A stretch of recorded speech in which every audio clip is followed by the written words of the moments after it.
Howdy, everybody. Bob Tallman for No Spin Rodeo. No politics, no BS, just hard-hitting news and rodeo commentary from two of the most trusted sources in our sport. Kendra Santos, Tommy Joe Lucia. Listen up. Here we go. Hello, everybody. Welcome to No Spin Rodeo. I'm Tommy Joe Lucia. I'm joined by the First Lady of Pro Rodeo Journalism, Kendra Santos. Welcome to this episode. How are you? It looks like you're, judging from the background, you're in Oklahoma. I'm in Oklahoma, and today's Oat's birthday. And oh, happy birthday, Oat. Thanks. He's waving from the living room. Twist is, this is a first, and I do not know how this can happen, but Facebook declared to the world that it was my birthday today. So all these people are texting, calling, and writing things on Facebook, which is so nice. How did that happen? It's never happened before. They said it was my birthday, but it's really his. Odd. But anyway, happy birthday to us. I don't know how that stuff happens. Donna got hacked, and it took us 45 minutes to figure out what you do when you get hacked. So this Facebook thing, yeah, it's a lot. Well, good afternoon. You look charming as normal. So it's Kendra and I, and we're going to run through today's episode. We're not going to have any guests. We're going to run through just what we know and what we want to talk about, or what's going on right now in rodeo. Kendra, if it's all right with you, I think I'll just do a quick catch up of where I've been this week. Been traveling hard.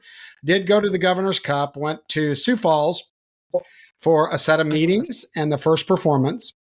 Before I give you some of the deets, some of the inside scoop of the meetings, fantastic event, that first performance. Mr. Lemmel, who we had on earlier, it was a great event, very well done, great competition, and the production quality was very, very, very high. And it was a great event. Went to some meetings, PRCA meetings, and had some other meetings. And I'm pulling out of this. Hopefully all of this stuff is public, but I'm going to go ahead and say it. And then I guess they can sue me. So did think this was interesting. 828 PRCA events were sanctioned in 2025. 828. Here's what I take of that little take, and then I'll let you comment, and I'll just keep going through my list. More events. So they have more events, but they don't have more qualified judges. That could be a problem. If you're going to increase events, you're probably going to need to make sure you increase your judge base. The other interesting, they're going to need more contestants if they're going to keep approving more events. And so back on the contestant line, one of the things that was discussed is that the permit applications have increased in 2025. Yay. The membership, however, is flat. So again, if you're going to have more events, and I don't actually know how the 828 compares to 2024, but that's a lot of events. I remember a 600 number being thrown around for a while. But you're going to have to, your membership can't be flat if you're going to continue to add events. So that's the first bullet point I learned. Any comment on that little piece of data? Well, yeah, 600 and some PRCA rodeos does sound like that was the number for a long time. So if you're talking about adding a couple hundred, that sounds like a lot. Well, and that probably includes, it said events. They said events, which probably includes the standalone events, which, by the way, as Rory Lemmel mentioned, and I verified in Sioux Falls, they are doing a standalone steer wrestling event in 2026.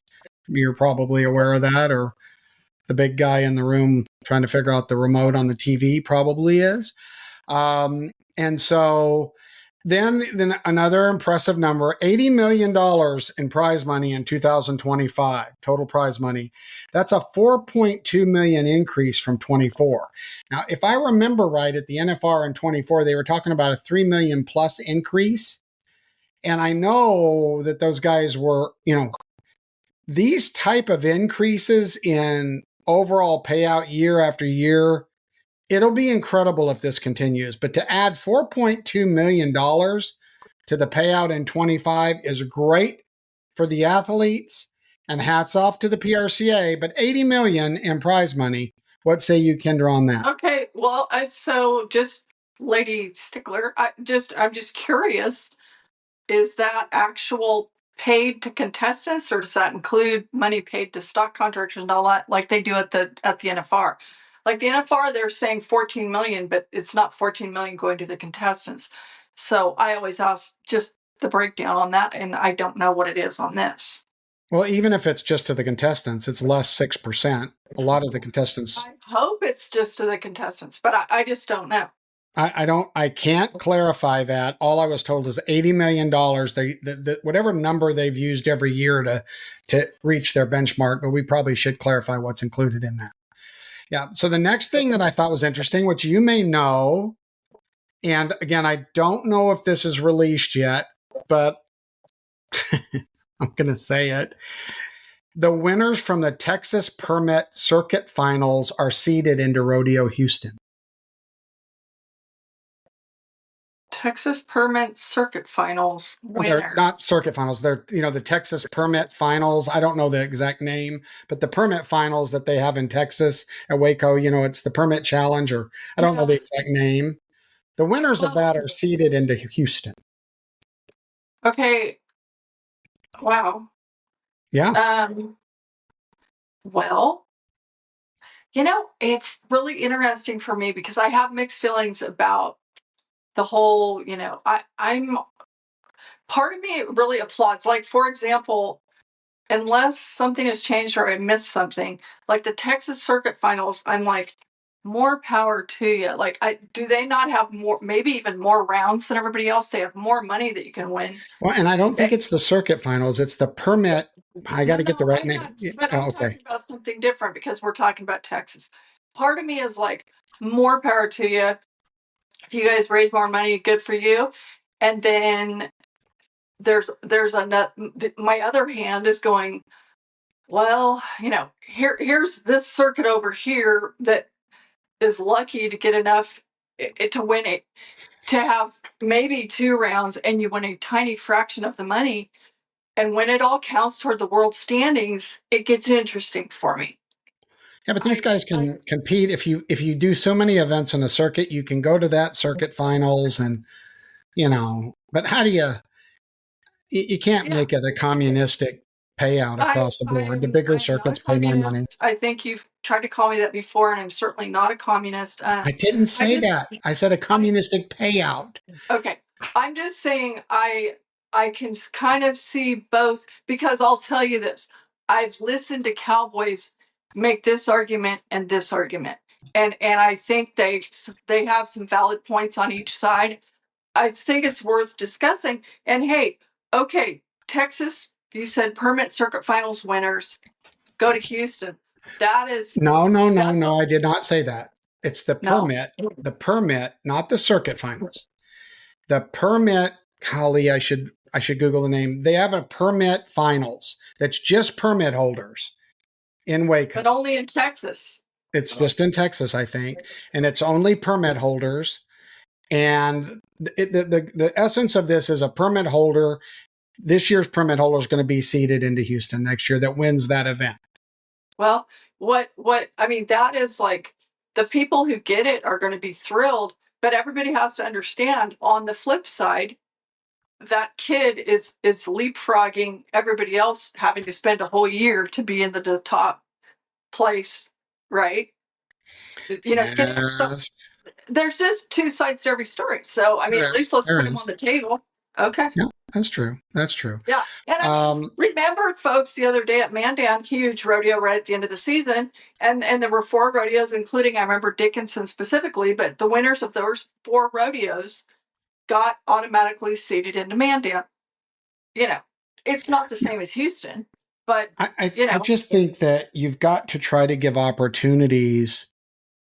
Also, you've got to balance opportunities for different levels of competitors to gain that confidence and make some money and get up there, instead of just going, everybody gets in on every dollar one. And, I just think you have to balance it. And agreed, there's two sides to it. The people that don't get in, I get it. Not that, that the others did, that's all fine. But we probably won't ever. I mean, but there's two sides. That's what you're saying. And I think it's a good thing. And I understand where you're coming from a contestant that might not make it because of that.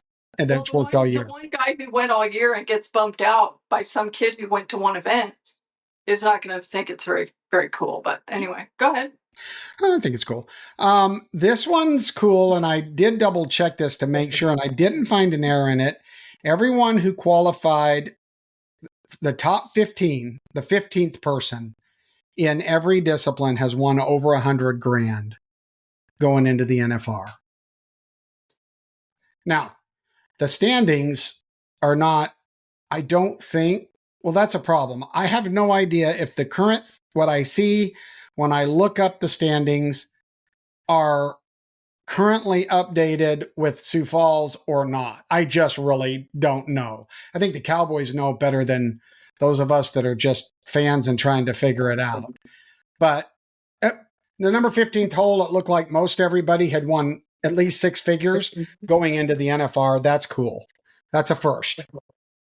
Is it a first? I heard it was a first. Yes, that's why I brought it up. I don't know. I just know in the last few years, I know in some of the, especially in some of the timed events, that there's been a lot of talk about, it used to be there was kind of a magic number. And like, for example, in the calf roping in recent years, the magic number is much higher than it used to be just in the last very recent years. Well, in one of Hanshy's articles that I read, he said, well, that I thought I needed to have 110, then it was 115, then it was 125. And that's just an example of the revenues in the business. And that's a good thing. That's a good thing. So the next thing, remember when we talked about the Dale Brisby, Cody Webster kind of Peyton cast of rodeo, and I think it was of Puyallup. Remember we talked about that, where those guys sat over, there was it was Teton Ridge supported it. Those two guys sat over there. And if you've ever seen the Manning cast, those guys kind of talk randomly about random stuff while the football game's playing, and they make comments on the football game.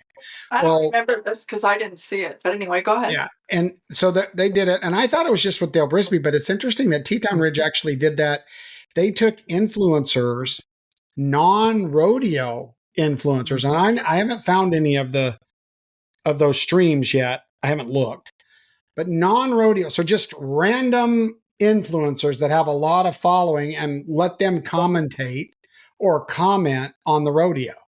So one may think that's great. One may think that's risky, but they did do that. And I don't know if it's something that they'll repeat, but I called it the Brisby cast, but they did it with other people. So, I don't know. 2026, the PRCA is celebrating their 90th. And they're rolling out a bunch of marketing materials about that, including kind of a brand and a mark that brings back some of the traditional stuff. And you may know more about this being the first queen of media, but they are encouraging rodeo committees like ours at Salt Lake and stuff to be thinking about the 90th and what we can do to celebrate that with the PRCA. So there's that. 90. Mm-hmm. Is that talking about? Are we talking about the turtles? Is that what we're talking about? Okay. Yeah, the in October, I think it was, there's whatever date it was in October where the turtles walked out. That's the beginning of and so it's a 90 year. That's what they're marking. Breakaway in 2026. I know what we should do to celebrate the 90th of the turtles walking out, the Cowboys walking out, is we should do everything we can think of to make rodeo better for the contestants. Granted, you do that by making rodeo great for the fans because they help get sponsors and money for the contestants, but we're on the same page. In 2026, I'm pretty sure that the PRCA, the breakaway, will kind of fully move over to the WPRA. There's been kind of a hybrid thing going on there, but I do believe that the breakaway will fall strictly all of it under the WPRA. Now, I don't know. I can't answer all of the logistics of that because I haven't studied, but How's that different than barrel racing? Well, it's not, but I think that the PRCA has been more actively involved in the breakaway. Now, again, I don't know the specifics of that, whether it's how entries are taken. I know all of the WPRA entries go through the office, but the comment was made that the WPRA will totally manage breakaway in 2026, indicating that they weren't totally managing breakaway now to me. Now, I don't know the specifics of how or why. So, no, anyway. I have a list, not here with me, but I did get the list of the 2026 tour events. They're going to release that relatively soon to the public. I can't release it, but rodeos are vying to be on that tour list, to be a tour rodeo. And it was mentioned that all of the very lowest tour rodeo, number 60, is adding over $200,000. So something was said at Sioux Falls, or somebody, or Rory said it, that a lot more money was added in 2025 because rodeos wanted to be in the top 60 so they could be a tour rodeo. Yep. So it's just top 60 based on added money, period. Correct. That's good for contestants. Yeah. And so that's that. The only other thing, kind of a funny thing, last thing I did, flew home, and Donna, my wife, works with the Texas Rattlers. So we went to Dickies Arena. The PBR had their team event there. Interesting. I counted like 19 production semis out there for the PBR. That team's event is highly produced. It's a really good event. And if you ask me what is your takeaway from the PBR teams event, I'm going to show you. If you're watching, if you're listening to the podcast, I have a 2.5 foot shot of Cody Lambert, just his head, which I find incredibly funny and incredibly unique. And I'm going to put it up on my wall by Jerome Robinson just so I can send Cody a picture that I've got a fat head, meaning this. He doesn't have a fat head. I want him to want to whip me. But they do this stuff. They got all their team players, and they've got their heads and they're bouncing them around. And I just found it incredibly kind of alarming and funny, the Cody Lambert one. So if you're watching us on YouTube or Facebook, you see that. If you're listening to the podcast, it's just a really big shot of Cody Lambert that I just held up. And that's it. That's been my week. What about you there, lady? Well, I think most people in rodeo were definitely like all eyes on the richest rodeo in South Dakota, right? Sioux Falls. I don't know if every contestant in every event, I can't imagine that the tour deal is not on everybody's radar. And when they're planning out 2026, I mean, all talk before Sioux Falls was like, who's in and who's out of Sioux Falls? Because even a lousy week at Sioux Falls, for example, that if you made the top 8, you automatically got $4,000.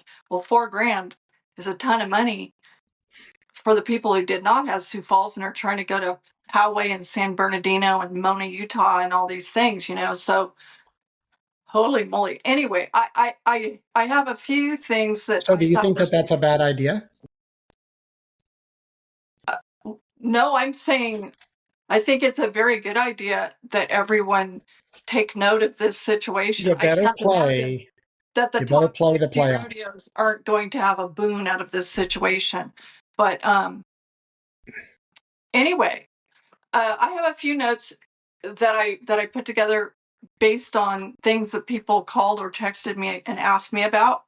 So because some of this stuff, like, we know and maybe not everybody knows, but for example, people were like, wait a minute, why is Tanner Tomlinson not roping with Travis Graves at Sioux Falls? And I was even like, how can that be? They've been toward the top of the world all year and all this kind of stuff. Well, so anyway, I asked Travis, and the reason is, so Tanner Tomlinson roped with Colby Payne there, Well, the reason is because Colby roped with Clay Smith earlier in the year, and they won quite a bit in the wintertime. So Colby Payne got more points. I mean, this is all this gamesmanship stuff, but it's going to happen at the NFR too. Not everybody's partners made Sioux Falls.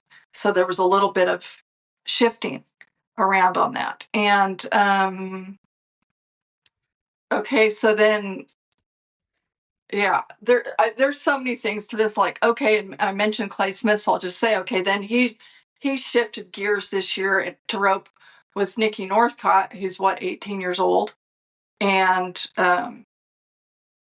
sadly, just in the last hour or so, when the PRC updated their standings, it looks like Nikki's 16th, ended up 16th. So anyway, some of the stories that were really noteworthy of people who Sioux Falls changed everything because they needed a lot from that rodeo, and there was nowhere else that offered enough for them. Luke Brown is going to his 16th NFR, and Trey Yates is going back exclusively because of Sioux Falls. Bailey Bates is going to her first national finals breakaway roping based on winning Sioux Falls. That was a thrill seeing that girl be 2-1 and win that on a borrowed horse. And she's a Navajo cowgirl, and Oates actually take me to the basis place on the reservation, and it's, you can't even say how many kids were watching that and saying, well, she can do it, I can do it too, right? I mean, very Exactly. inspiring. Halen Lyde was maybe kind of toward the bottom barrel racer of the top 20. She wins Sioux Falls. This story of Trisha Aldridge, which all anybody talks about is this Palomino stud that they call Adios, his Adios Pantalones. I mean, he's 5, and they're going, because of Sioux Falls, they're going to their first NFR. And my understanding is that she bought this horse as a weanling, and her hashtag that she has just made up for her and her boy Adios is, I think it's here to take over. I think that's what it is. But she's a character, and I can hardly wait to visit with her. And but he's the winningest fraternity horse of all time. It's like she's won like 600 grand on him at the fraternities or something. It's wild. But they were teetering on the bubble, and Sioux Falls got them in. Interesting note in the rough stock events at Sioux Falls that they used the half point system in the rough stock. So you saw quarter point scores. And Well, let's clarify that. So they did use the half point system, but yes, because there were 4 judges, right, you could get a quarter point, and this is the first time that they've done that. Okay, so basically, so they take the 4 judges' scores divided by 4, but because each judge could go down to the half point, and they really used the quarter points. Like a lot of scores had either 0.25 or 0.75 in them. My understanding is that Canada does that, and then Steve Knowles confirmed today that they're going to do that at the NFR. So it's Wow. tie-breaking quarter points. In the past, in our record books, we did not have 93.25. So now are you going to So do you take think an it's a good existing? idea that they have the ability to break those ties with that? For me, it doesn't really matter what the spread is as long as people finish in the right order. So what I think is about impossible, that to me is easier at an event like Sioux Falls or at the NFR. Okay, everybody goes, you have a full round in one night. That is so much easier than when you judge a rodeo that's a one header and you have to gauge tonight's best ride against the best one from 4 or 5 days ago on opening night. Do you want to have to do that? I mean, that's really hard job. Well, and what I was kind of getting at is you're not a proponent of, or it seems like in the past, of hundreds, right? Right. Breaking the tie that way. The same, you could use the same argument against me here or against this, that great of a ride It's all the opinion of the judge, and both guys should win. Okay, here's the difference to me. And don't call me a communist again. Okay. The difference here is, Didn't call you a again, communist. let me repeat. In the rough stock, all I care is that you order the rides in the correct order. I don't care if it's by 5 points or a quarter point. I don't give a shit. Just put them in the right order. That's all. And I think that any cowboy would be happy with that. It doesn't matter. The reason that hundreds do not yet make sense to me is because in the timed events, now, when there's an electric eye in the barrel race, absolutely, they do it every day. Great. Nobody's against it. But you take away that electric eye and see how everybody feels about it. When if it was a handheld flag. So my reasoning to repeat myself, and I haven't wavered on this, is because you have a flagger with human reaction time and you have timers with reaction time. So to me, splitting that hair is pretty difficult. And you have 4 judges with 4 different opinions, right? That can be just as 1/100th of a second off as the button. So I'm just saying, you know, it doesn't feel like a person should advocate to split down a 1 point to a quarter point and not be okay with having double zeros on the backside of the.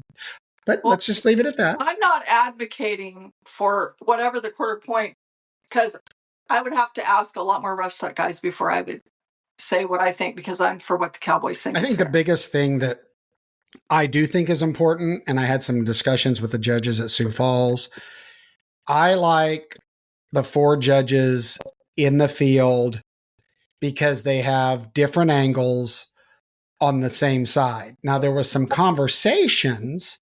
This didn't happen, but there's conversations at some events where a certain judge just judges the animal.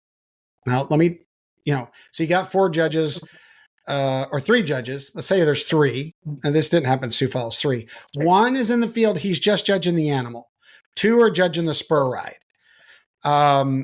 Seemed like a pretty good idea. And then I had a relatively not heated, but a great debate about it with a few guys, because my thought was, look, a horse doesn't change how he bucks on either side, or a bull. If you see him on the one side, the other side's kicking too. You know what I mean?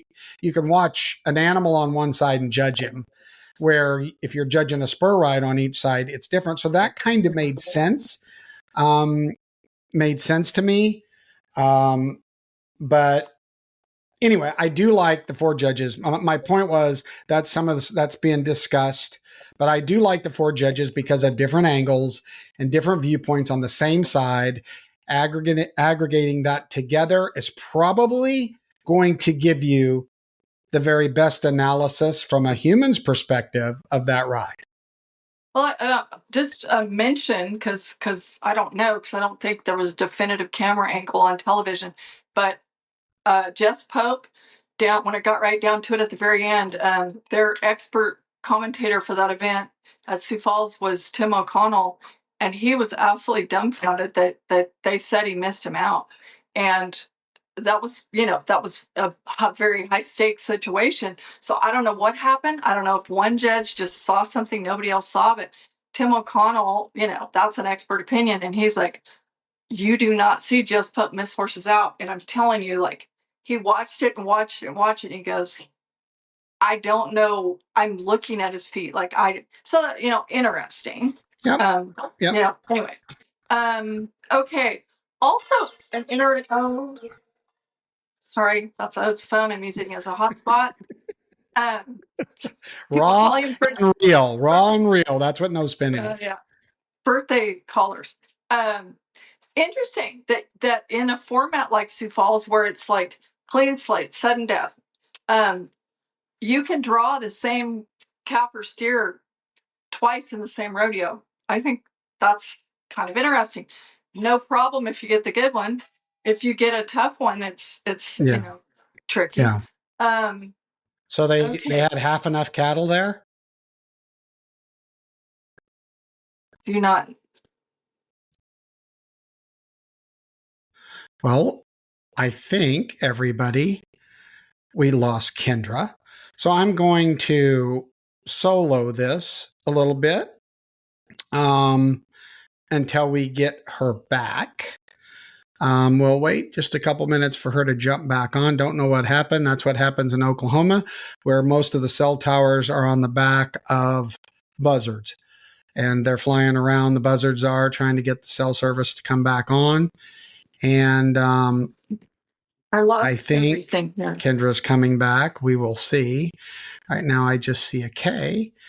But I'll give this a couple minutes before we figure out what we're going to do. Unfortunately, we're live and unrehearsed here on No Spin Rodeo, and don't know why I can't see Kendra.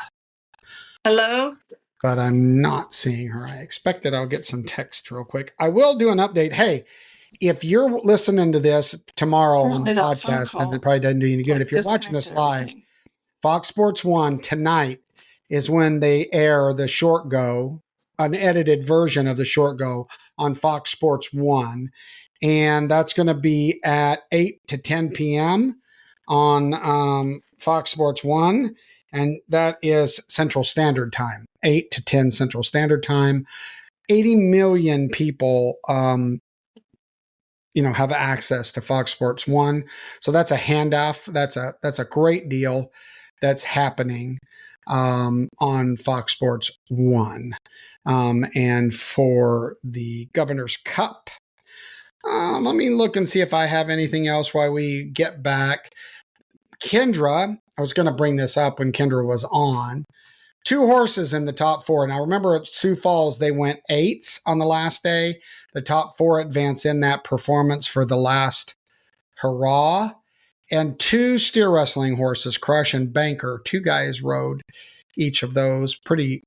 That tells you something about Crush and Banker. Those 2. She's crooked, but she's back. Okay, you're upside down for me. I'll turn your phone around because you're crooked. There you go. Now we can see you. This is nuts. Let's see. So I don't know how to make it stay up like that because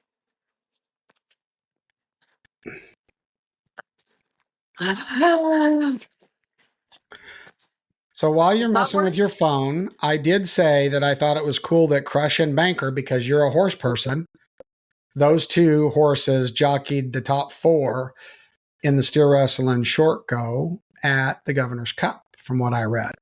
Does your data show that? Okay, so I was going to mention that. Okay, so I apologize. So I just completely went dark on you, I assume, when it cut out on me. Yeah, you went dark and then you went away, and then we waited on you, and I talked about cell service in Oklahoma. So there you have it. Okay, yeah, I apologize. Okay, so where I left off was saying that you could get the same calf or steer, and I will mention the horses here in a minute because I think it's definitely worthy of note. But also, when I was just mentioning you could get the same calf or steer twice with this format, like clean slate, sudden death and stuff. This format also allowed for something. It's a couple more interesting examples that I'll give. Caleb Driggers and Junior Nogueira, they took the world lead for winning Sioux Falls. But does anybody remember that they were no time on their first steer? Yeah, I was there. Okay, so, but they won the whole thing because they happened to make it back on one steer. Point being, I mean, you wouldn't dream that something like that would happen, but it did. So, okay, Kai Hamilton. This was interesting to me.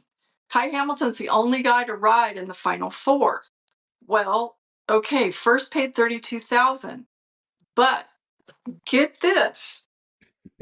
Second place, Tristan Hutchins bucked off $24,000.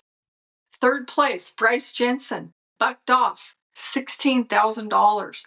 Fourth place, Quinn Anderson bucked off $8,000. That's better than most rodeos in the course of a PRCA season, and they bucked off. That's really pretty interesting. And I did get confirmation that it was based on, how they did in the previous round or whatever. Which makes sense. That makes sense to me, right? Yeah, that makes sense to me. I mean, It's because just wild. he won that round, but then when you got to do the placings, you would go to the next best, and it happened to be those guys because they advanced in the earlier round, almost like you would do a tiebreaker. So that actually makes sense. It makes more sense than him. Well, it would be cool, but from the everybody needs a blue ribbon platform, giving him all the money, people wouldn't like that very much either in the competition side, right? So It's very interesting. And okay. And also worth noting that Kai was the high money winner of the whole thing, and he got a John Deere Gator for that. That's a very, very cool prize. yeah, very cool. So anyway, now have we mentioned yet? Okay, obviously Rocker Center extended his lead at Sioux Falls by winning it. Is he going to be one and done like his dad and grandpa? No. Are you asking my opinion on that? I'm just saying, if he would win it, is he going to? Just curious. I don't know. No, I don't think so. It's only a guess. We have no. Yeah. No, I think he'll be here for a while. Okay. The problem is that's a tough event, and he will get wore out, like a lot of the guys that we think should still be good. It'll tear his body up eventually. So just in the last hour-ish before we're doing this, we did get what appear to be final pending audit standings. And so 16th place, it's worth mentioning these poor guys. In the bareback riding is Mason Clements. In the steer wrestling, it's Mike McGinn, and he's become like a sweetheart to everyone. Like, I don't even know the guy yet, but everybody really likes that guy. Anyway, it is interesting to me. The same steer took Bridger Anderson, Mike McGinn, and Gavin Swallow out at Sioux Falls, just the way it went. But I did, we just, Sunday night, I knew in some events who had gotten in or not or whatever. And the first one I knew about, that it took till Tuesday to find out officially, but like Gavin Swallow gets taken out at Sioux Falls. He chartered to San Bernardino 1 second on Jace Melvin's horse. And back to when you were talking about those horses, like the fact that Ty Erickson, who also was on the bubble, sent Crush to Sioux Falls for Rowdy Parrott and Stetson Jorgensen. That was awfully nice of him to do that. Anyway, in the team roping, 16th, Aaron Sinigini and Nikki Northcott. And there's some of these teams, one guy made it and one didn't. Like me, Aguilera made it in 15th, and Wyatt Cox, who he's been roping with, is 17th. Agasqueza and Levi Lord, their partners didn't make it. Interesting. Presumably they will rope together at the finals. 16th, Lefty Holman in the bronc riding. That hasn't happened for a while. The bull riding, Luke Mast.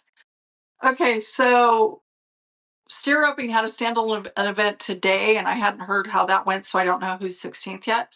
The barrel race is Julie Plord and Martha Angeloni in the breakaway. And I will say, if people are watching this tonight, do not check the women's events on ProRodeo.com. Those are correct on WPRA.com tonight, and they're not yet updated on ProRodeo.com in the women's events. So there's that. Well, and the rough stock events aren't over yet, Kendra. It's not set because you've got Binion's. You've got Binion's $60,000 added. Right. Duel in the Dunes. That's the 30th of September. So the rough stock's not set necessarily yet. That's today. Is that today? That's today. The 30th is today? Yeah. I don't even know what day it is. Yep, today. Yes. So I hadn't heard how that's gone. And so is that only, what all events is that? Bears, Broncs, and Bulls. 20,000 in each one, I think. 3. Yep. Oh, 20, okay. Well, I 19 or hadn't 20 heard about that. guys. There's a day sheet on prca.com. I looked at that. There's a day sheet on who's entered, and there's a few guys drawn out. I don't know why. But it was about 20 in each discipline. Now, the interesting thing with Binion is, will he have his grade horses there? Will he buck colts? You kind of never know with Binion. So, we'll see how that turns out. Well, okay. And yeah, Q anyway, Taylor, bronc rider, he was number 20th and got in. That's who I was talking about. Saddle bronc rider. Or after Sioux Falls. Q Taylor is 13th. Well, of course, this is all pending whatever's going on with the surveys today, then, apparently. Right. That's exactly right. Okay. Yeah. And I don't know what it pays to win first there, but I would imagine 7-8 grand anyway. Okay. Well, anyway, there's a lot to talk about. That's cool. A lot going on there. Yeah. Anyway, do you want to roll through Sioux Falls, great event. Yeah, I mean, just to end it on Sioux Falls, I'm an advocate of progressive. I'm an advocate of playoff series. I like that it's a combination. I think they found a really good balance. I think this makes for compelling competition and great stories. I understand where it's terrible if you were sitting 15th and a guy 20th because of what he does at Sioux Falls comes in and bumps you out. But just like you said, these guys are going to have to take these tour rodeos very, very seriously. And you better make sure that you're doing everything you can to not only get to the Governor's Cup, but to get to Puyallup and hit those tour rodeos. And, it's creating nice, friendly competition within the rodeo committee ranks. Everybody wants to be in that top 60, right? Because they know that they've got their best shot of the very best contestant. So that kind of wraps up Sioux Falls. Yeah. And then there is there's that other side of the coin, though, that, some people say, you even mentioned it, sometimes there aren't enough contestants. And so if there are truly 828 rodeos in the PRCA, then 60 of them is an awfully small fraction, and then we have limits on every event on how many they can count. So again, how are we going to have enough contestants to go around? I'm not sure. But anyway. Good question. That's valid. That's why I brought it up. It's a valid thing. And it's valid. And, we talk, everybody gets really freaked out when you say tiering rodeo, but when you have the tour, essentially that's what you're doing. Okay, so here we go. Feedback. We'll go through feedback. I will read it. And then Kendra, you comment if you want, or I will. So I'm going to read the first feedback. It's from the 541 area code. During Pendleton Roundup, it was casually mentioned that the timed event cattle aren't drawn. The contestant gets whatever is pushed out of the pen and down the alley. Is that true? Okay, so it's not the same in every event. I think what this person probably referring to is when we were talking about, hey, this thing happened with Tyler Waters and Kyle Lockett, and they had to do a rerun. And we were saying you can't see which steer. They do draw the team repping steers, but you can't see it till it's sort of too late. So that was what we were talking about that. So the deal at Pendleton, I called my Northwest connection, Tony Curran, to just double check. They do draw the timed event cattle in the team roping, steer wrestling, steer roping, and breakaway, but they shoot run them in the calf roping. And Tony said tradition, or the way it's always been done, is my only explanation. I don't know any other reason why they do it in the calf roping and not the others. They draw the others. So that's the answer to that question. Wow, that doesn't seem normal. Okay, I don't have any comment. I have no idea, but now I know, just like the rest of the no spinners. Thank you, Kendra. 719 Colorado. Why do the TV production crews focus the cameras on the timed event competitors' faces instead of showing the TV fans the start of the run? They zoom in so close, then often don't have time to swing the view to the actual competition when it starts. In addition, someone needs to tell the cameraman that it's okay to show the breakaway calf getting roped. As a fan, those two issues are very aggravating to watch again and again. Now, you being definitely a timed event enthusiast, do you seem to think that that's aggravating when they do the tight shot of the bulldogger to show him not? Well, it's kind of interesting to me. For one, camera manning is an absolute art form, and the ones who are really savvy to our sport can be really good at it. One thing I do notice lately is the tight shots, particularly if you're a breakaway roper and God forbid your left eye has your mascara smudged, the camera shot is showing it now. You know what I mean? It's like, I'm not sure why they're doing that exactly. But anyway. Well, because you show them the same argument could be, I'll answer that. The same argument is when you're in the buck and shoot, you show the guy take a wrap, get his stirrups, go up, and you watch him nod. The same thing is that you get an up and close. This is how you develop people so they put names with faces, right? If you watch everybody from the wide iPhone lens so you can see exactly, then you'd make less of an effort to start to build fan bases and people understand who this guy is besides just his name and his dollar winnings beside it. That's now I think great. they got to cut to the action quick. Yes. And God forbid if Betty doesn't pluck her chin hair, we're going to see it. But okay. But anyway, okay. You're on TV now. Sorry, we're not at the jackpot round pin where you're on Fox Sports 1, for God's sake. Here's the thing, and I realize there are different budgets and different numbers of camera people at various rodeos. Goodness knows if you're talking about Houston, Texas, we have every angle ever, and it's fabulous. Okay. I love the angles that show in the timed events that show the start. I love the angles that show, they were doing it at Sioux Falls. If they could go and show a replay of, Banker's chest stretching the barrier rope or, Swamper breaking it with his nose or whatever, and that when for hardcore rodeo people, that's really interesting, those sorts of things. There's an absolute art to showing that person. Now, how tight you have to get on their face, I don't know, because personally, I find it interesting if you're doing a head-on, say if it's a calf roper or a breakaway roper, or the other side, a header or a bulldogger.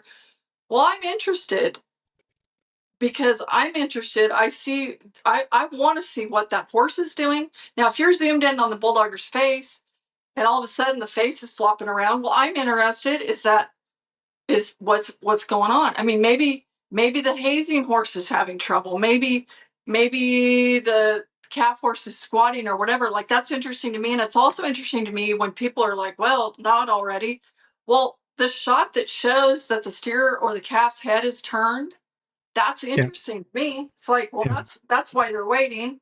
And so, but as for showing, it is frustrating to me, per this person's point, when they don't show a loop going on. There's no excuse for that in any event. So every loop should be shown going on. And there's also, you can artfully pan from the person getting their slack to, if for sensitivities you need to then pan to the horse, fine. But you can show the catch and the getting of the slack before you have to do any fancy maneuvering. Have you ever ran a camera? No, I have not. Okay, well, it's a little trickier. Here's the thing. Than you think. I've stood with at least hundreds of camera people, and what I'll say is some of those people have told me they're being paid $50 a perf, and they're there in a ball cap and tennis shoes, and they're not rodeo people, and they're being paid $50 a perf. Occasionally, I have stood with people at the side where I was videoing my kids or whatever at a pro rodeo. Yeah. You're saying no? No, I'm not saying that. I'm saying, yeah, every rodeo has their own budget, and there's different qualified video production companies, but I'm just saying I'm not ripping people. No, it's a little harder to make sure you get a nice clean shot of that loop and then get the entire slack and stay sensitive to the things that you can't put on TV. Now, breakaway roping, that's just someone not directing right? The director decides the shots. He tells the cameraman what to shoot. The whole breakaway roping should be shot. There's no excuse for that. Well, I get that. But the tie down on those guys that are fast. It's the instructions. It's what instructions those people. I'm not shredding camera people. I think where people do get frustrated is occasionally something happens, and it's happened recently when I was watching, and like they miss the whole run. It doesn't happen a lot, but when grandma's watching from a few states away, of course she wants to see, and we all want to see. But anyway, I'm the fact of how much television we have now is appreciated by everyone, bottom line.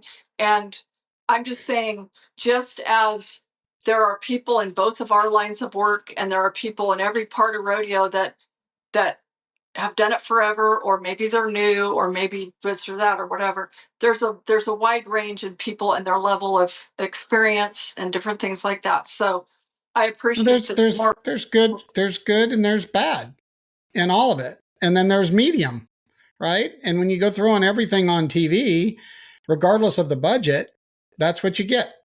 That's what you get. And if you sit there and watch 24 hours of Cowboy Channel, you're going to find something not good. Promise you.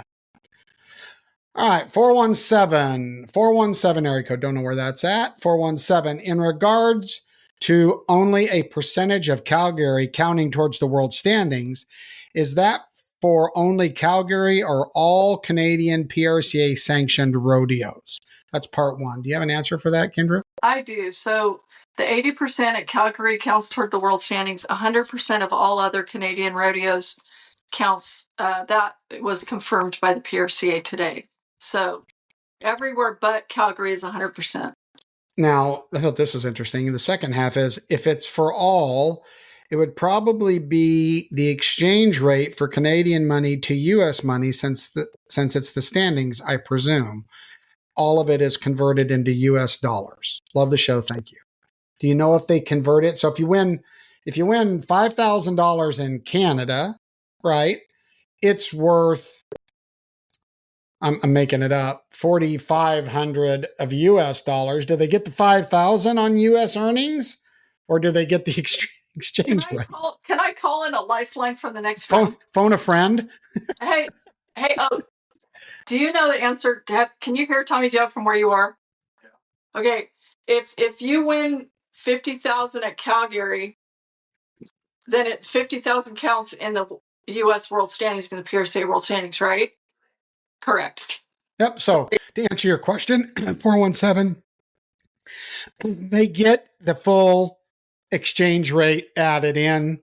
You get the full 50,000, not what the Canadian $50,000 is worth in U.S. funds. Good answer. Good question. Like that question.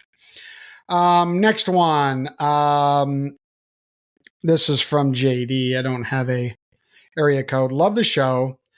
I'm sure someone has told you this, but the story I heard is that the robot, now we're hearkening back to remember the video we showed when the guy came out and hit the robot, and Liesel threw the thing at him and then jerked him down on the dirt and beat the hell out of him. So this person says the robot was actually Liesel Harris's son. I can answer that. In 95% of the times, that is true. Liesel's son was with him, and many, many, many times. And I do recall, now I could be corrected if I'm wrong, but he was in the robot suit a lot. I don't know if it was exactly that time. So it's the point that Liesel's son was in the robot suit, but for those who didn't see it, somebody came out and did they tackle the robot or something, and then Liesel beat the crap out of him in the arena? Yeah. Right? Yeah, and I don't know if they're insinuating that Liesel really got angry because it was his son. Maybe that had something to do with it, but I think it was more that someone was screwing with Liesel entertaining the crowd and was drunk, and it irritated him. And by the way, when you slap makeup on and go into the arena every night and you do that for 40 something years, some of this stuff becomes irritating, guaranteed. So yeah, but to answer your question, Lisa O'Hara's son was in the robot costume. I don't think exclusively, but definitely a lot of times. Okay, 2 more feedbacks. This one from the 307 came in today. So this feedback says, why is it that it takes so long for the WPRA and the PRCA standings to be updated? Shouldn't they be updated as soon as these major events are done? Yes, I think they should in today's day and age. I don't know how they are doing it, and I can understand a caution to not release something that's not correct. And maybe they're auditing all of this stuff from way back, but one could think could be audited up to date, and you plug this in, not making excuses for them. And it does say these are unofficial standings on the site, which is a good security blanket. I would put unofficial everything on everything if I was looking at the distribution from some of those channels. But, so the point of this particular viewer is, doggone it, we want to see this updated quickly, because I know as well as I do that the athletes knew exactly how it affected them, right? Didn't they? Didn't they all know?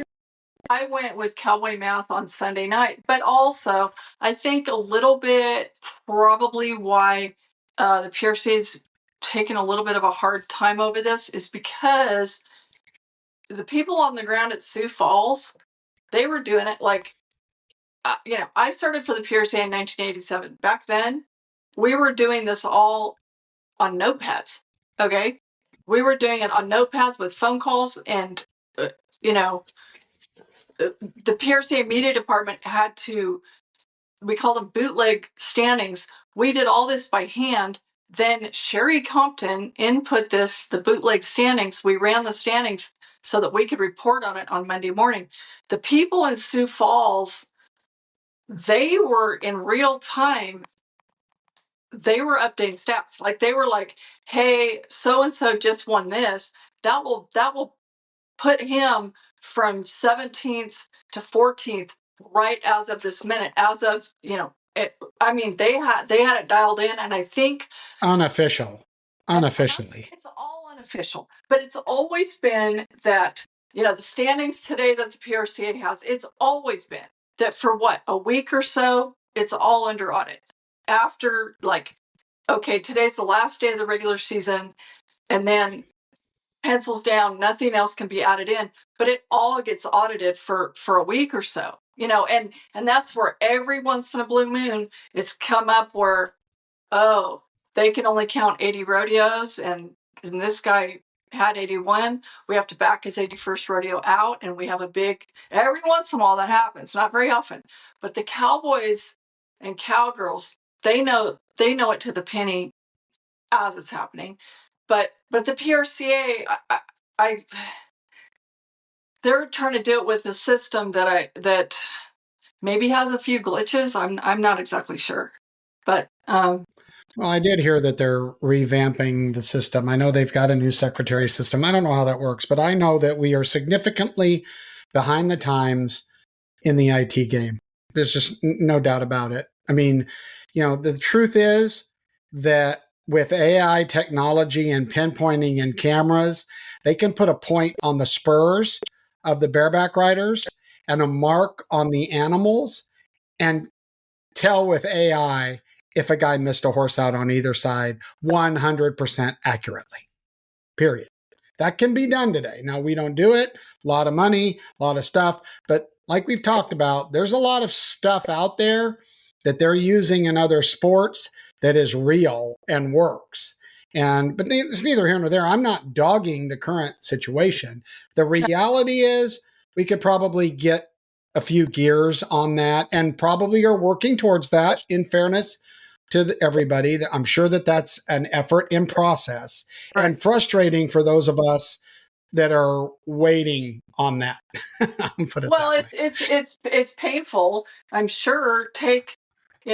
Gavin Swallow was excited Sunday night at San Bernardino, but at 4:00 on Tuesday afternoon, it still said he was not in the top 15. You know what I mean? So that's hard to sweat. And then poor Mike McGinn was 15th till about 2 hours ago, but he knew, I'm sure he knew. And my understanding on him was that, like Gavin went to San Bernardino, that Mike McGinn, when he got knocked out at Sioux Falls, walk-up replaced at Mona, Utah. So anyway, it's a long year.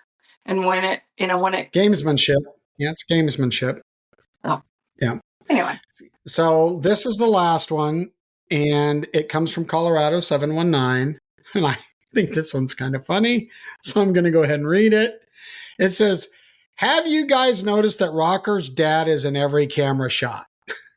Rocker Steiner, I'm sure that's what they're in reference to. And by the way, No Spinner, I have noticed that. I noticed that he was down, it looked like, in the arena in the Witters interview. I don't know why. Maybe Rocker wants him there.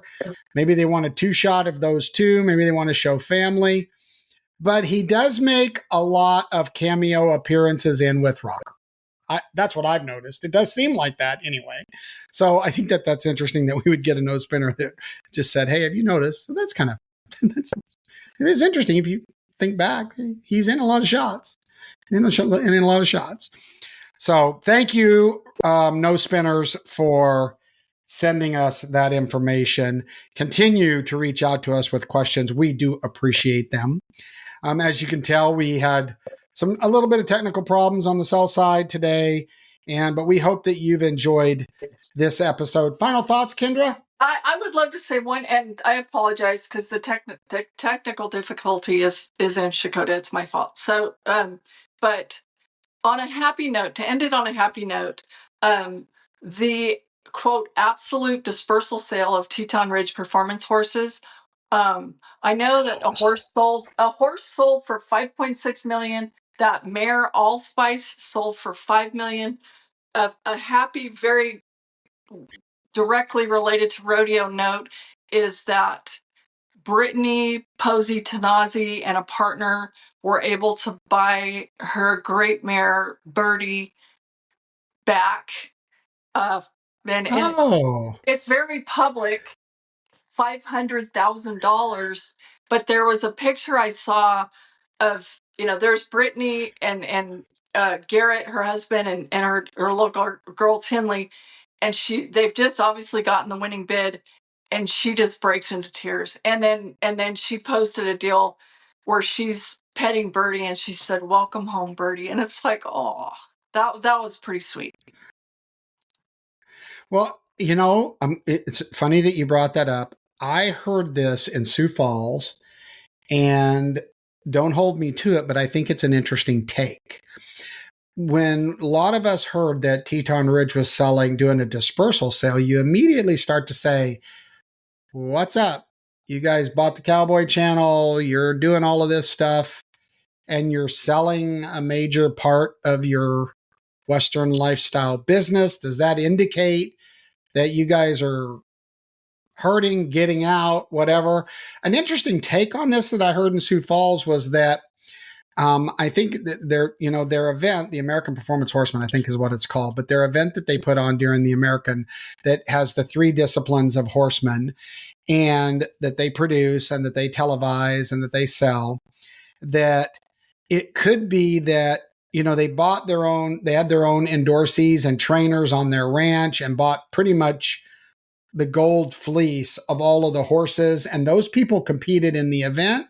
And that maybe that was a conflict of interest to have your own players in your own event. Now, again, just a comment, right? And it may be that there's something to that. There's always a little bit of truth in everything.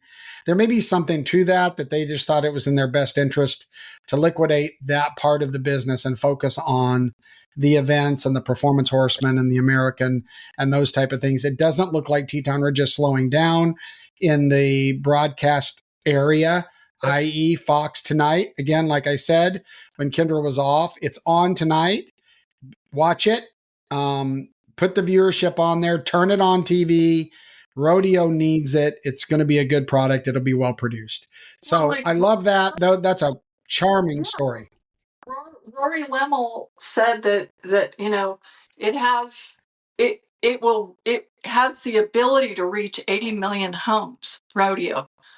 And so, that doesn't mean 80 million people are going to tune in, but to have that potential reach is tremendous for sure.